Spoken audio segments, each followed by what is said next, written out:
Hey guys, welcome to the Tetra Health and Performance Podcast. Today we're tackling fatigue and recovery and strategies about how to bolster your recovery and what it actually is and just exploring that in more depth. But first guys, if you've been listening to Pod and you've been enjoyed it, please give us a like and subscribe, engage. If you found some of these podcasts helpful, share along with your friends and spread it. And we'd also love to hear back from you guys on any further topics that you would like to engage on. But James, recovery, where do we start, mate?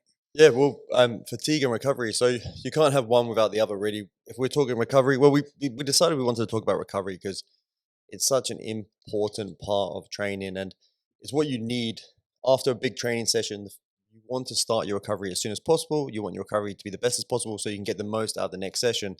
And we also had to just kind of discuss what you're recovering from. Well, really, what you're recovering from is fatigue, and fatigue is the disruption of physiological systems that leads to a decrement in performance. So that's the last thing we want, right? Every time we come to the gym, we want to be for many different reasons. We want to come into the gym and we want to feel like we are improving. We want to come in, we want to do the grind, we want to work hard, and then we want to see if we're tracking, we want to see these numbers improve because that's going to have a physiological effect. That's going to make us help us towards our goals.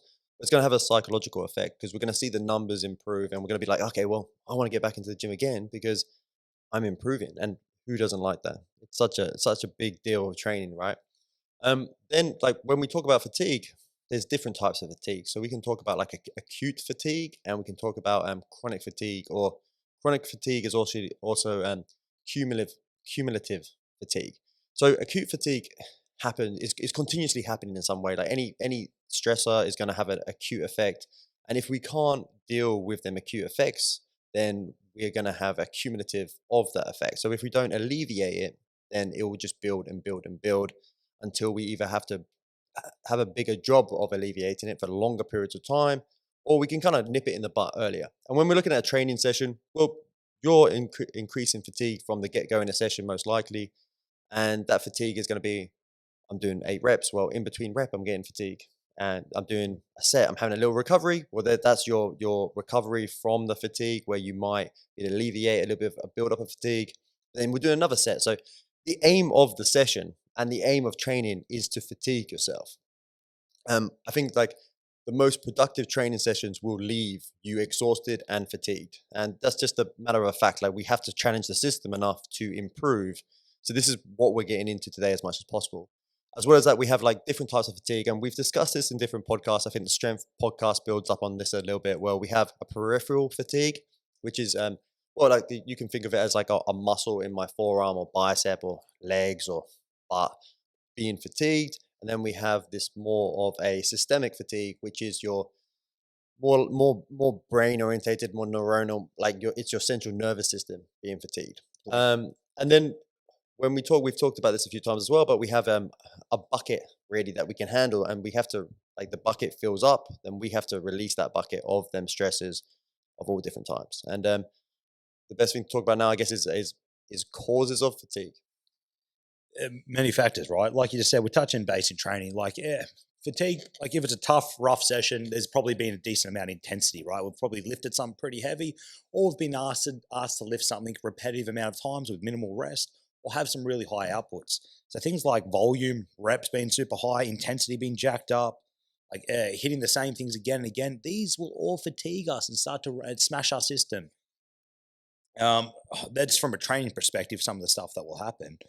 But there's also so much outside of training that's going to affect us and fatigue us from a system standpoint. E.g., things just little stuff like your job fatiguing you having a demanding long hours, minimal rest, minimal nutrition, minimal hydration at your work, and just being at your desk, slaving away and being hyper focused at your emails and responses. That shit's fatiguing. That sucks on the old system. And that's like a system fatigue right there. Another effort of a system fatigue would be poor sleep habits, staying up to 2 a.m., watching all sorts of fucking shows, like robbing yourself of deep sleep and REM sleep, and then getting up pretty early as well and getting like 4 to 5 hours of sleep of disrupted light sleep. There's heaps of these little situations. We got issues like we have poor nutrition, like people being in a calorie deficit. Well, that's a fatigue on its own. Like we've discussed in our weight loss podcast, how, for example, if I'm in a calorie deficit, well, we don't want to stay in them calorie deficits for too long, because that is a form of fatigue, and we know it's going to put stop our performance from improving, and we want to hinder how much stops the improvement. Yep. So we want to change that as soon as possible, get back into our maintenance, get back into our calorie deficits. Is other things that we put in our body, for example, not just calories and nutrition, is also like toxins. Like it could be alcohol and drugs. Alcohol being a massive impactor. Like you can get away with having that kind of sociable 1 or 2 drinks a night and not be too impacted.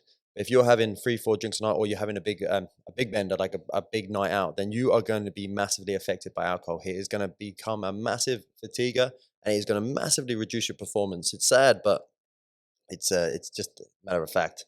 Your additional movement, like your NEAT, this additional movement, like we set up these big cable racks in the gym the other day, and they're about 400 kilos in these packs each. And unfortunately, like when they delivered them to the front of the gym, we couldn't get him into the gym. There's like a lip. So the guy with the trolley couldn't get over, like, ah, shit. All right, bro, put him down there. And then we had to like unpack him, chuck him in the gym, put him back in the boxes and slowly Wait, start selling how, them how off. much did you say they weigh? About 400 each. Yeah, yeah, good, yeah. Yeah, Good. yeah, I'll make I sure you won't make that shortchange point. it. They're really heavy. Yeah, yeah. But man, Round up. that day I was absolutely shattered because of all the extra, like, hey, had my intentional movement, had my daily task worth of movement, and then the extra stuff of moving all that extra weight throughout the gym and then setting it up and all that sort of stuff. I was wiped. Yeah. S- Oh, same thing. Like I'm in a calorie deficit at the moment, and I'm doing a bit of a cut, and I was starving. It was the hardest time to do a calorie deficit. I was like, my normal calories I'd eat, I felt like way too little. And you can just imagine like a job, like a construction job. Like you Mm. talk about like these kind of more um, using your brain a little bit more at a desk, but at the same time, you've got a job that's construction, and you've got to take that into consideration. That is something that's going to add to your fatigue. The old brain and how the brain's operating is a big one too. So if you have like even just all these jobs, all these incidental things, just having a brain that's under stress or under the pump is something that is more stressful on the system as well. On that constant, we'll talk sympathetic, parasympathetic later, but on that stress state is tricky stuff. Again, like yeah, I think even like battling with like a lot of mental health stuff can be quite draining as well, and that's again more reason why we'll talk about like recovery tools and looking after yourself. But that costs energy to operate the brain at that high level. Like 20% of your caloric intake is the brain operating. If you're using that 24/7, that's a lot of energy being spent. And you mentioned mental health, Mitch, and you got the psychological stresses. So we've touched on this briefly, and this is why the biopsychosocial model is having such a big impact in the health industry at the moment, and it's doing such a good job by that, because the most interesting discoveries in the study of fatigue is that all stresses are physically cumulative, and including emotional and physiologically. So like emotionally and psychologically. So emotional and psychological stresses will affect your physiology and will fatigue you physically. So it's just nothing is just emotional. It has to be physical as well, and physical things will affect you emotionally as well to a certain degree. It's never just one way or the other, which wouldn't probably date that far back where we would have believed that now that's an emotional stress, bracket that there. Now that's a physical stress, bracket that there. And the hard thing about recovery, and we'll get into this a little bit more in a second, but the calmer and happier you are as a person, the better you will be able to manage fatigue. So recovery strategies that we'll get into in a second, it's so important to try and see things from a different perspective as often as possible, and from the calmest of perspectives is best. One more stressor that I think is incredibly important um, is illness. And people forget often that when they are sick, there's going to be, obviously there's different levels of being sick. You can have acute issues, you can have chronic issues. It can be that you picked up the flu or a cold, and it can be something like a head cold or more chesty.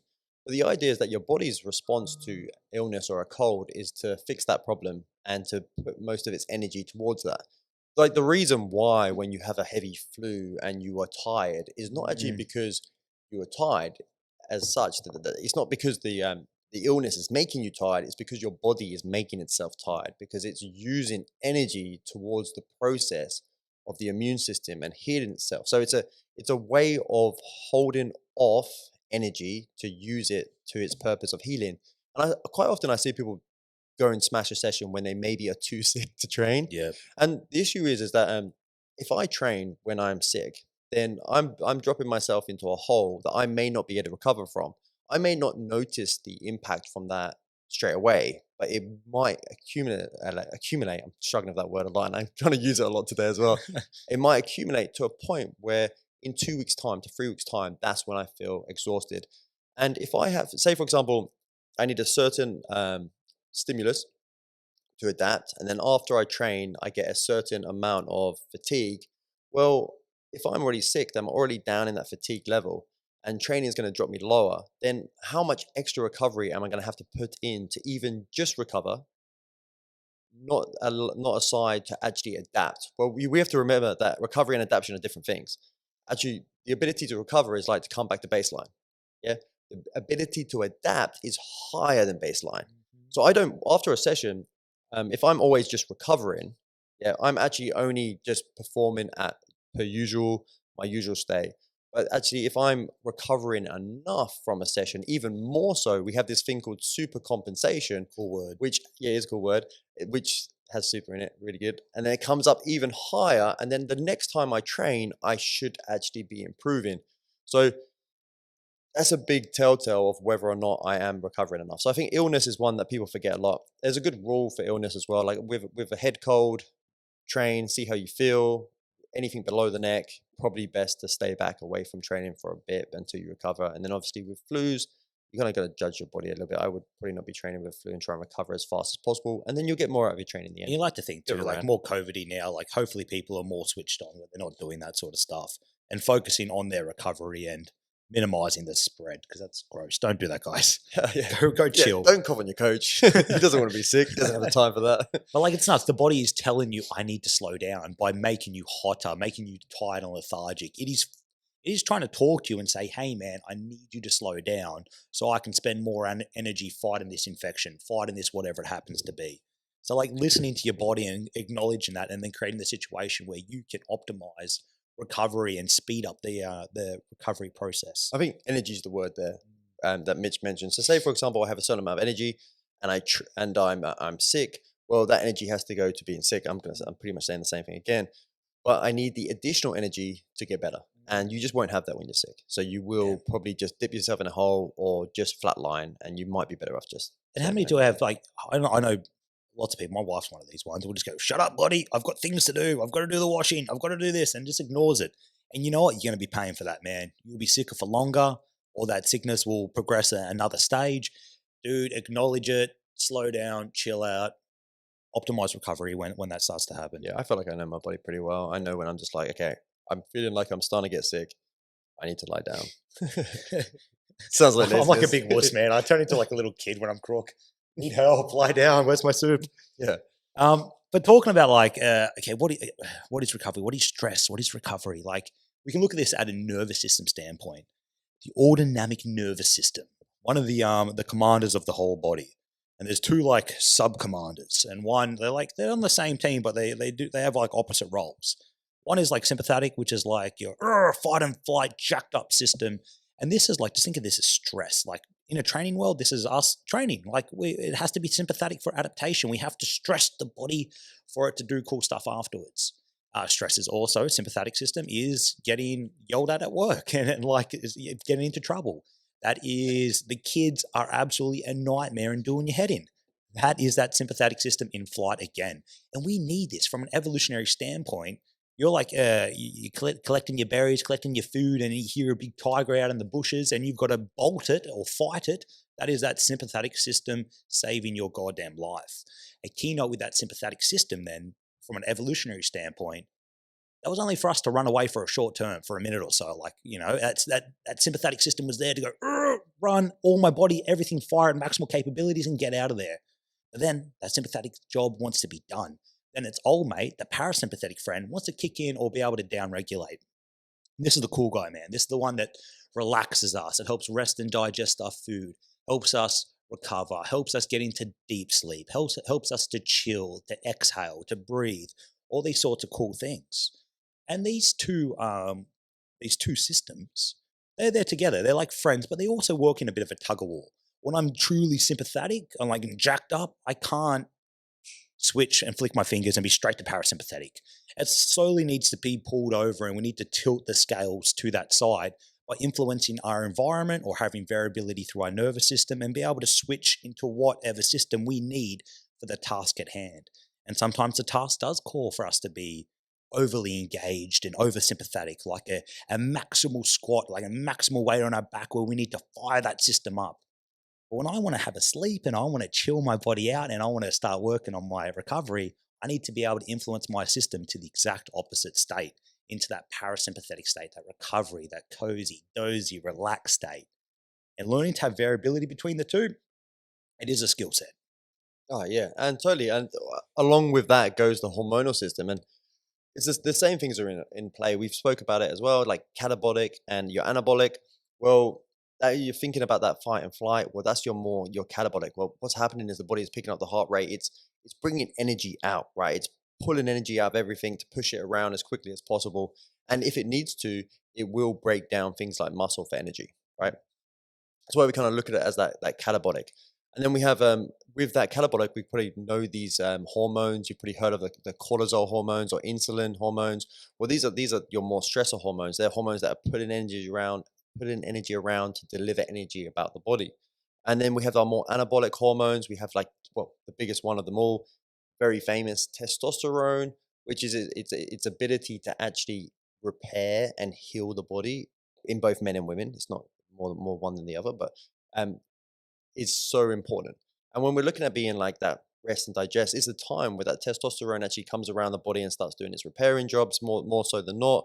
And when we are more in this kind of catabolic, this sympathetic state, this is when we're more like we have that kind of higher cortisol stress and things are actually getting pulled out of the body. And again, like if you stay in these stressor states for too long, you stay sympathetic for too long, what actually happens is your body will eventually use protein for energy, and that protein will normally come from, or that protein will come from muscle, or it will use things like sugars, and it will take sugars from muscles eventually for energy. So the next time you perform, you don't have the sugar in your muscles ready to perform, and maybe you've actually broken down some muscle that would be better for that performance. So it all does tie in together when we look at like the endocrine system, the hormonal system, and then we're also looking at that kind of like that parasympathetic sympathetic system, the nervous system, and then you have all these other systems that are in play at that time that we want to control. We want to get in the best place as possible to recover from. And then so how do we know when what are indicators of me being fatigued? Well, there's a ton, and there's kind of like there's a timeline to it as well. Like so, ideally, we want to be as proactive as possible to recover. We want to recover before we have to recover, right? And then there will be times when we're starting to fatigue, and then, well, if we know we're starting to fatigue, then we're going to want to add recovery into this body as possible. We might even have to go out of our way to put more recovery in. And there'll be times where actually, oh, we're a bit late on recovery. I've overstepped, which sometimes can be really good. We have a thing called a functional overload, is where we purposely train over your ability to get that last little bit of juice out of your body. But once that has happened, fatigue will accrue quite a bit, and then we're going to have to really step up our recovery game. So we can look at different things. Like we have, for example, like indicators of fatigue. Like they can be your performance. They can be like how high you can jump, like how fast you can sprint. Like, are you performing at like last week you did a deadlift this weight? Like this week, can I perform the deadlift to the same weight? Like, can I perform as much volume in a session? If my volume starting to drop off, and all of a sudden I'm like, oh, actually, I can't lift as much total volume in a session as I did last week, or total volume in the space of a week. Well, I might start to consider that. Oh, maybe I'm actually starting then fatigue precursors are starting to kick Yeah, in. we know this pretty quick. I think anyone that's been training for a decent period of time, you've walked into the gym some days and you're like, oh my God, everything feels heavy. Everything feels slow. I feel sluggish. And you can't get out of that second gear. And mate, that's a probably good sign the body's talking to you again, saying, mate, I need a little bit of chill. I need to start being proactive about my recovery strategies. And on the opposite side, we've all had that other side where it's like we walk in and everything's light. We feel fantastic. Everything's moving fast. Everything is so easy. Yeah, Again, nervous system's talking to you, baby. It's go time. yeah, it's the perfect. It's also the perfect sign that you are recovering enough and you are performing at your very best because you're getting the volume in. You're actually challenging yourself enough to recover to then perform better each week. And other signs can be like your nutrition. It can be that you're starting to feel more hungry Yep. Whereas you might be eating the same each week, you start to feel actually, I feel like I need more sugars. I feel like I need maybe a little bit more protein. I'm actually feeling this hunger hormone a little bit, this hunger in my belly a little bit more. It can be your psychological state. It can be, "Why, that wouldn't normally stress me out. That actually stressing me out more than usual at the moment." It can be that you just can't perform, like you can't learn tasks as well. It can be like that can be a task that at work that, for example, someone's giving you a task at work, and I'm just like, I just can't pay attention enough to pick this up. Or it can be a task in the gym. You could be learning a new technique, and it can just be like, I don't seem to be really picking up this technique as much as I normally feel I do. Yeah. Again, and they're all really good things to be like, and it's hard, isn't it? It's hard to be conscious of that. Be like, actually, well, that's not like me. I'm normally a little bit better than that. Well, that could be because the total load of work you're doing at this precise time is actually starting to build you into fatigue, and you need to take a little step back. Yeah, we'll discuss different ways to step back in a second. Then you have fatigue when it's kicked in and it's actually a little bit more like prevalent. You might even notice like your perception of effort is starting to increase. It's like, oh, normally when I do 12 sets of squats at this weight, I feel all right. It feels like it's two in the tank or three in the tank available. Well, this time round, it could be that it feels, oh, I got nine, or it might not even be that you get less. You might get the same amount, but the perception of the effort feels far greater. And I think we've all felt that, like, oh, actually, Mm. I can do what I normally do, but it feels harder. Yeah. It can be like other things like your actual performance in many different ways. That could still be at work. Like you could actually feel like you're starting to slow down with the amount of work you can normally do at work. It's like you need more arousal to do the same task. What I mean by arousal is like you have to tap into that sympathetic nervous system more to do a task that should be submaximal or it should be quite simple. So you are turning everything up to 11 to do a task at level 6. And you just, again, that's just going to fatigue you even further. That's a beautiful example. And as well as that, it can be that, and I'm definitely one for this. It can be that you have to pick up that extra coffee. You have to get that extra stimulant. You have to outsource your stimulant. It might be like I need a what they monster drink, or I need a can of Monster, Just or I a need a massive shout out to coffee. caffeine. Yeah, Benchmark Canterbury would not be functioning like it is without caffeine. So thank you yeah. to everything you've done for our progress and success. Thank you, caffeine. And it tastes so good as well. Um, Oh, dependent. Really am dependent on yeah, it. it's sad. And then the next one after that is actually when fatigue is probably actually overturning your performance when it's actually a little bit late. You haven't done the proactive stuff you should have done, and you have to be a little bit more reactive to fatigue. And they're lots of the same things we just mentioned, but now at a higher rate. But this is sadly where training and all these stresses can actually can actually make you sick. Like you are more susceptible to an illness. So someone else is walking around with that cold or that flu, and you get exposed to it, then you might actually get more. You might get sicker and more likely to get sick than you normally would. Mm. Right? You might just fight it off and probably not notice it. Oh, I feel a little bit sleepy, but that's about it. But it can actually affect you a little bit more. And other things like wear and tear injuries. Like injuries can come from accumulation of fatigue without the appropriate recovery in the background. And when you just don't want to train, Oh, you yeah. get all the signs like mentally and physically, and you just have no motivation to do it. I'm not saying for the lazy buggers that are just first trying to This is form me. their habit. I'm super fatigued. I can't train. No, this is like probably for someone that's known their body for a while and has a good training habit. You know when you're up to the task and when your body's telling you like, man, I need you to slow down. You actually your desire to train drops, and that's another sign that it might be slow down time. And we spoke about mood, and now it can be a bigger deal. Now you can be getting quite disturbed. Your moods can be shifting and changing, and as well as that, it can be like we spoke about kind of appetite and being a little bit more hungry. Well, now actually, what can happen is your appetite can be suppressed because your body is trying to slow you down a little bit more. So there can be all these different factors that actually play into like the kind of the process, the timeline of actually being fatigued, and if we can pick them up as early as possible, then we're going to get the very much most out of it. And we're going to be able to be extremely proactive and probably never dip into a position where we're actually not. Well, interesting thing is plateaus, right? Like when people actually train and they reach a plateau, I think a plateau is kind of defined as 2 weeks of not improving anymore. Well, I've heard of people plateauing all the time, and sometimes maybe the best method to stop themselves from plateauing and always being able to increase is obviously the right load of intensity and volume. But it might actually be that they need to improve their recovery strategies so they don't plateau. Now, onto that recovery strategies. Well, you have different types of recovery strategies. We have what we call active recovery modalities, and then we have passive recovery modalities. And then probably a really, really big one is, which we're going to talk about next week in our next podcast a fair bit, is nutrition for recovery as well, nutrition modalities. But first up, your active recovery modalities. Sweet, man. This is like, we've done a big session the day before. We're feeling a bit fried. Maybe it was a muscular sore. So, or as a nervous system sore, like I'm tired from lifting super heavy weight or sprinting really fast. Do something easy the next day. Go for a walk.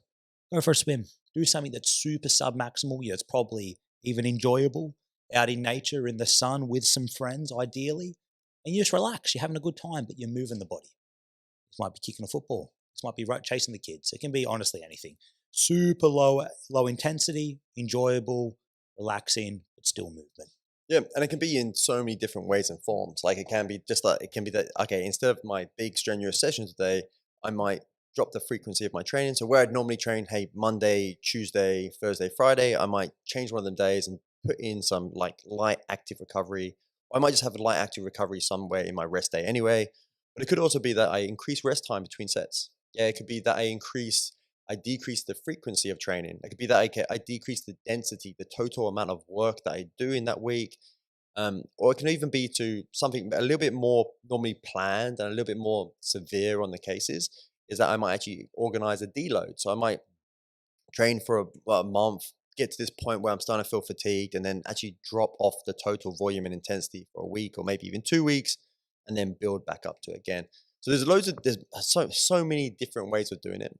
And if we look at that timeline again, well, if we're looking down that timeline, then we want to have already in place an idea in our programming where we kind of push the amount of volume, push the amount of intensity, peak to our absolute best, but then plan the week after to slightly drop off, so that we don't put our trainees in such a position where they are not performing anymore, or they're no longer able to make gains, or worst case, they get injured or they get sick.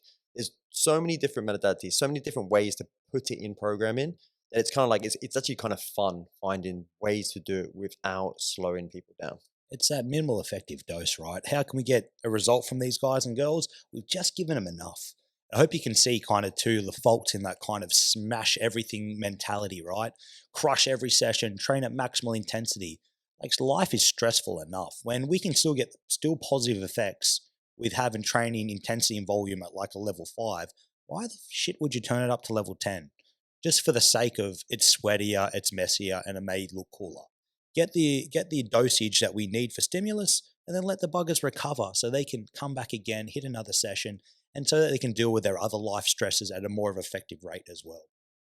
Exactly. So we have minimal effective volume, or minimal effective dose. Then we have maximal recoverable volume. So as we've spoken in other podcasts about where you kind of fit inside there, well, you want to be at a maximal adaptive volume. We want to be in the middle, somewhere where we can get the most amount of gain, yeah, but still be able to recover. And as we just discussed just then, like, well, recovery, we don't just want to recover. So we don't want to always be at the very end of maximal recoverable volume, because technically that means we're just recovering from it. Now we want to be maximal adaptive volume. We want to be in a position where we're doing the least amount of work but able to recover. And we just discussed, not just recover, we want to adapt from the recovery enough to then increase our performance. And everyone's going to be different at where that sits, but we want to find the position where most people are at, and from there apply the dose there, and then add little times and moments to make sure they're recovering. Like change the stimulus a little bit.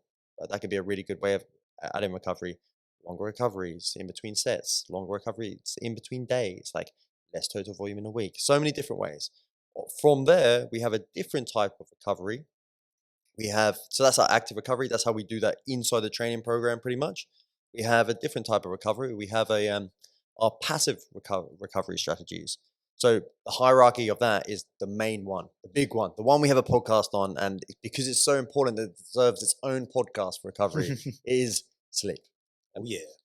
Check out the sleep. We won't go on this too much, but if you want to learn some good sleep habits and how to improve it, again, check out the potty. It's pretty good. For these, if you want to see these visuals, you can jump on YouTube and see this as well. We'll chuck a few of the slides where you can reference this material and reflect against it as we chat through the potty.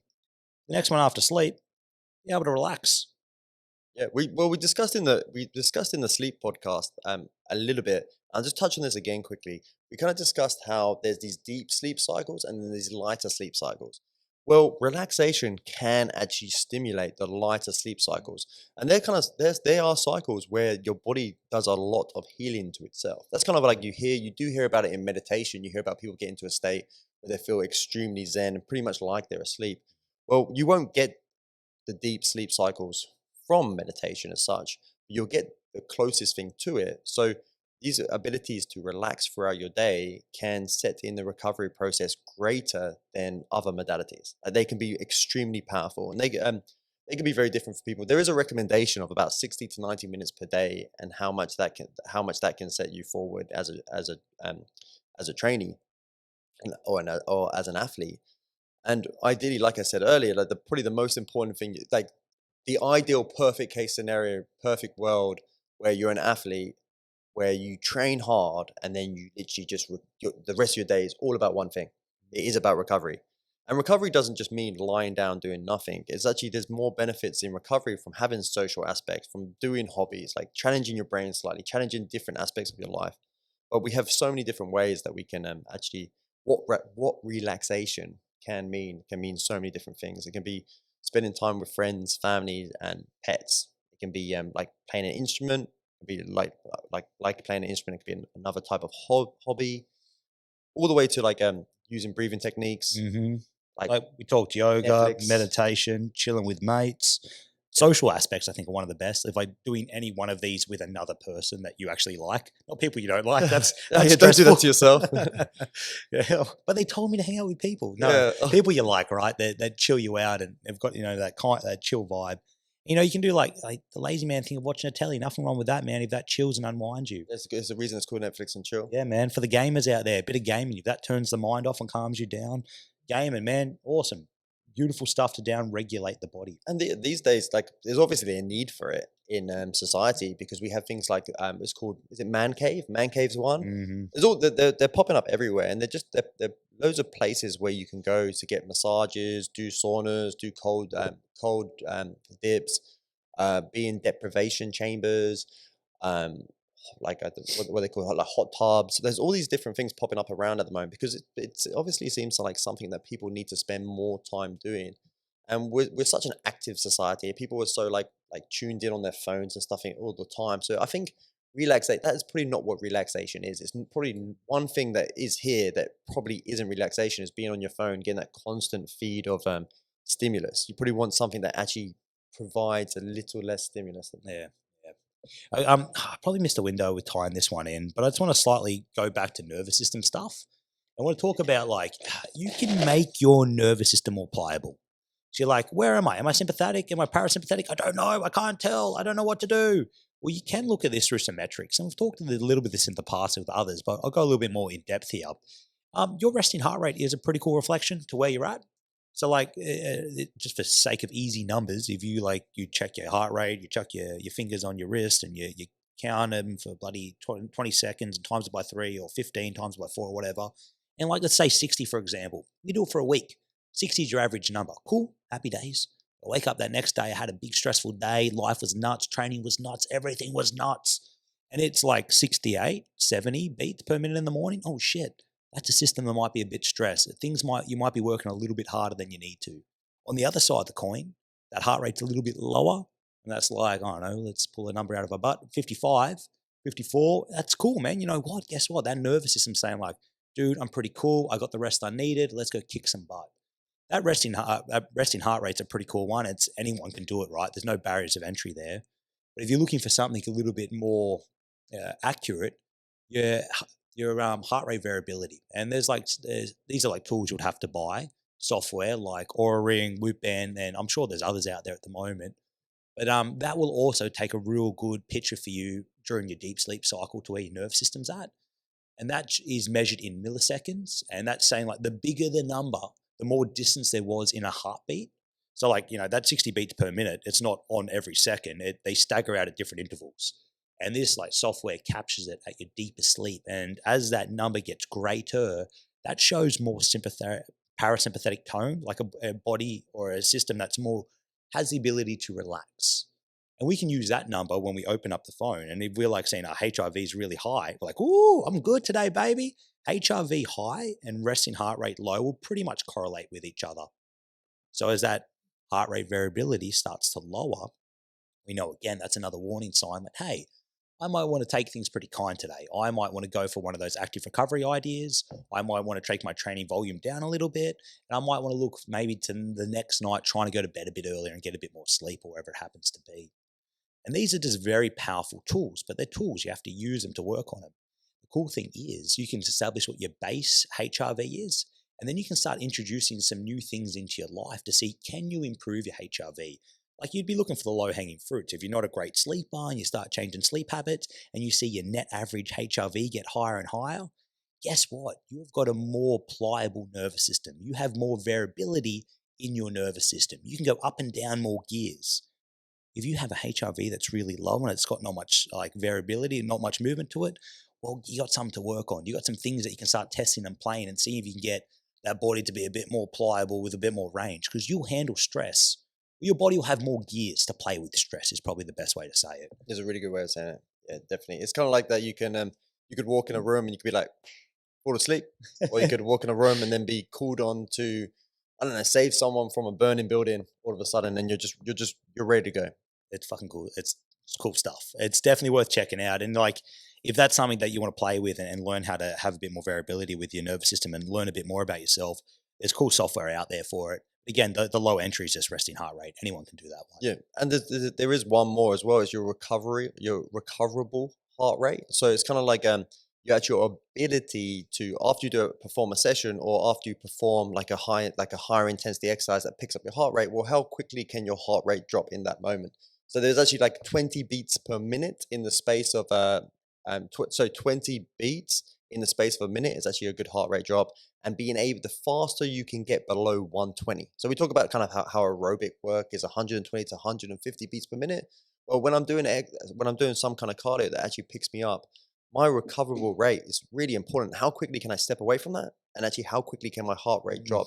Not just as a total, like your resting heart rate in the mornings or when you haven't done anything for 5 minutes, but I mean like in that instance. I've trained people with some amazing recoverable heart rates where they've done something that took them up to 180. They've been able to drop down to like 120 in a minute.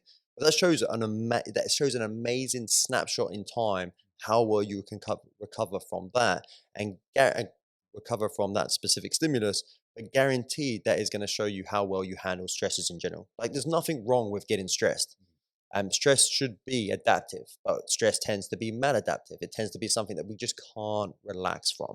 Like me just saying with that HRV, it literally shows you your ability to go, oh, I'm stressed. That's good. That's a good thing. That's a good thing. Ah, I'm not stressed anymore because I don't need to be stressed anymore. You know, like that is the win. That is the king of things. Like to be able to get stressed and then not get stressed, and then your body adapts efficiently to stress. Next time you get stressed, you will handle it better. Beautiful, Yeah. beautiful.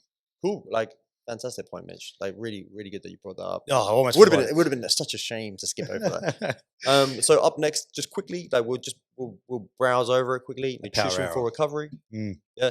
So just calorie in, calorie out. Like if I want to perform, I want to make sure I'm getting enough calories. If I have more stresses, then I probably want more calories to deal with them stresses. If I'm getting sick, well, listen to your body, but probably want to eat more healthy foods, obviously, to then be able to combat that sickness, to get back and get into the gym.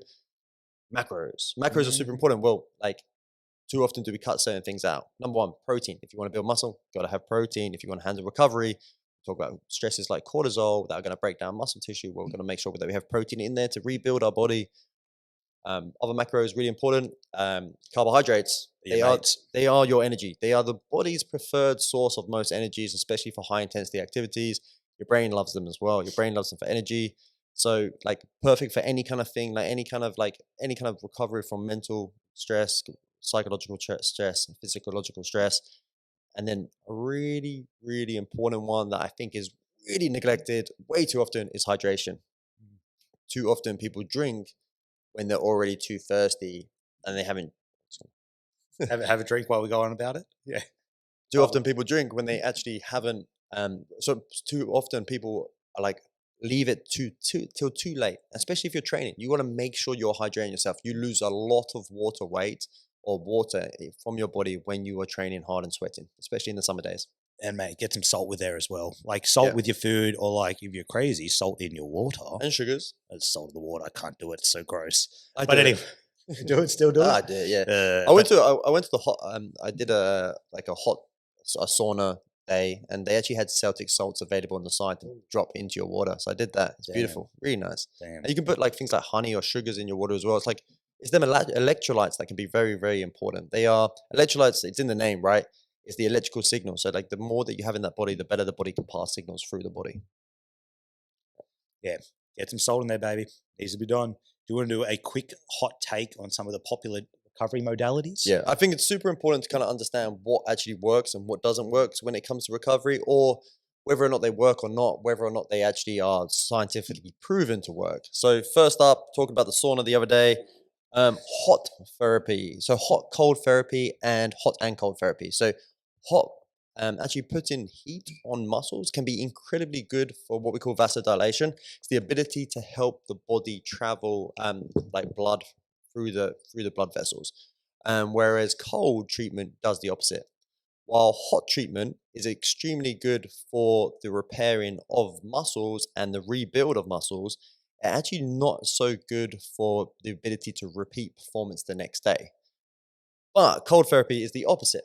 Cold therapy will hinder the ability for the muscle to repair because it's going to take away all them kind of inflammatory processes, but it will help you perform better the next day.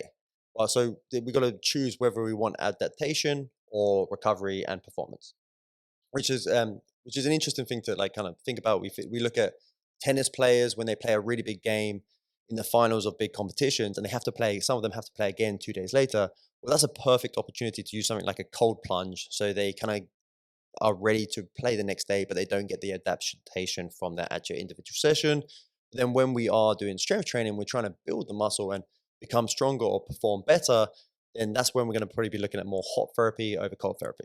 Yep. And then there is hot and cold, which actually has the benefit, kind of like not the best of both worlds, but the semi best of both worlds. You get a little bit of each. And fun as well, Hill. One of my favorite memories in the army was a place called Puckapunyal down like an hour out of Melbourne. Horrible little place. It was like just a sleepy little country town thing. But anyway, it had the best gym. It had the best gym ever. It was like the gym wasn't that great actually, but it had a sauna right next to the pool. And the rules were very loose. Like you didn't have to have a shower when you got in and out. So it'd be like pump in the sauna for 5 minutes, go swim, sauna, swim, sauna, swim. And it was like, man, you'd feel like a king afterwards. The body would feel Oh, so cool. The body was smiling. it makes you feel a bit high. It's like a Yeah. natural high. Yeah. It's fantastic. Oh, miss it. Next one is compression. So there's two different types of compression that has a lot of study on, and it's one is static and one is dynamic.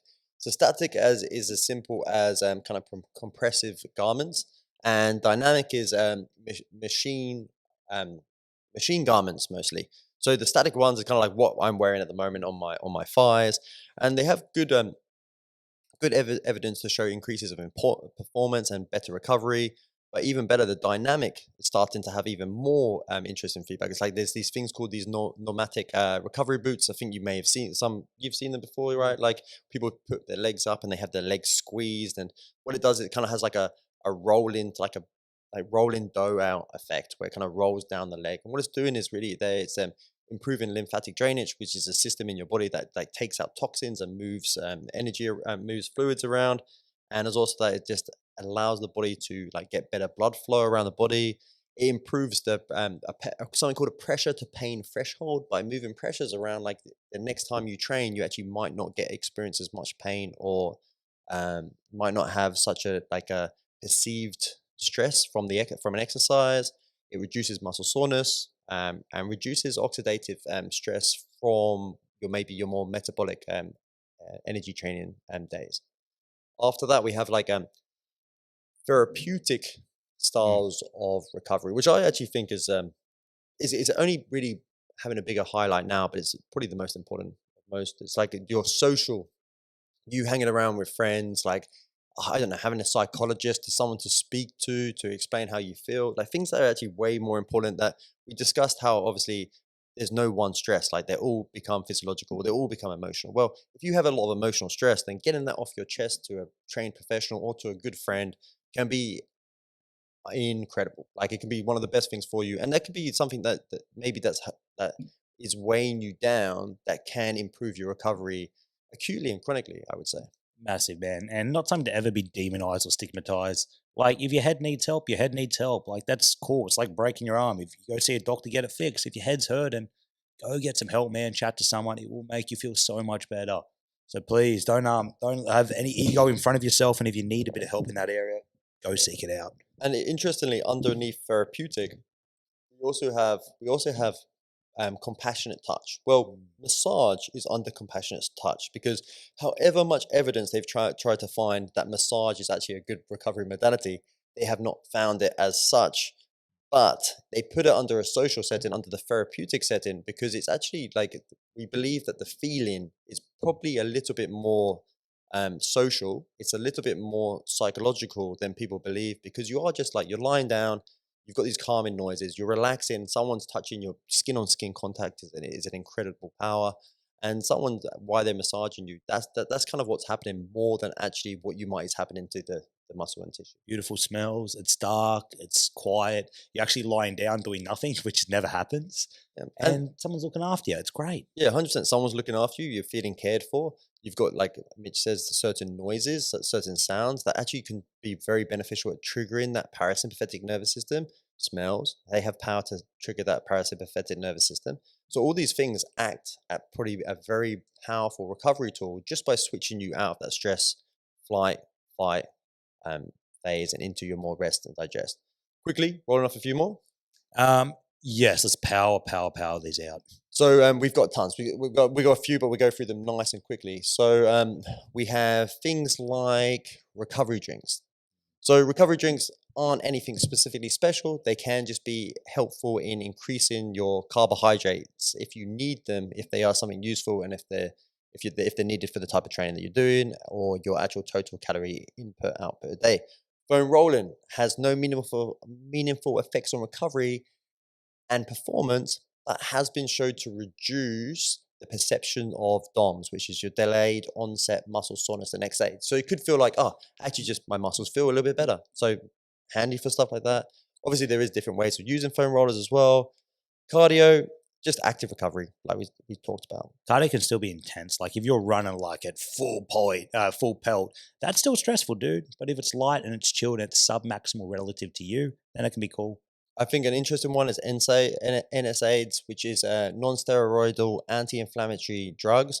So your things like your ibuprofens, like they act actually quite similar to cold therapy in the sense that they will stop inflammation. And when they stop inflammation, what will actually happen is we won't get that recovery process from the inflammatories that we want after training. So it's probably like if you're taking them for specifically for something like performance, then I would probably try and not take them as much as possible. Obviously, it depends on what your doctor is saying. I wish we had more time today because I'd tell the cupping story about yourself. Yeah, it's like I won't touch on it, but cupping, acupuncture, and dry needling. Stay tuned for another podcast on things like that. Yeah, that'll be interesting to chat. Hmm. Breathing techniques, like I'll separate this from yoga, but breathing techniques, it's just, especially breathing techniques that focus on longer exhales, it's just relaxing the nervous system. It's chilling you out, like totally good to go. Yeah, I think that's cool for now. We save some more for another podcast. If you're interested, stay tuned. I just want to power out another point here. There are some controllables that you just can't change with your stresses. Like honestly, your age, your sex, like ethnicity, like even cultural influences, like can affect our nervous system's ability to handle stress or to be more stressed or more relaxed. That's fine if you can't change them. So be it. That is what it is. But control what is controllable, and that might be like again your training volume, your environment, your sleep, your like even being social, like in saying knowing when to say no to a social engagement if you're buggered.